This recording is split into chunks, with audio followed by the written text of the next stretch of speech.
Good evening, everyone. So for the moment, right now, I am right here in front of Suvarnabhumi Airport in Bangkok. We just arrived early morning at the hotel Novotel Bangkok. Suvarnabhumi. We get ready for our flight to go to United States. We're gonna go get the vaccination, and during our trip we will keep updating you and see how we're doing on our trip. I'm excited, very excited. You see here, pretty quiet. You almost don't see any car because COVID-19 in Thailand for the moment, the situation not very good.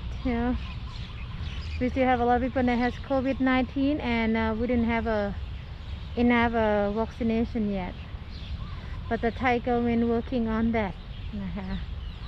See right there, that's a super highway road. See, quiet down here, very quiet. You almost don't see anybody. Everyone stay home.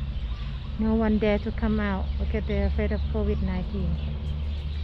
Alright, we'll see you in the next video. We'll keep updating you.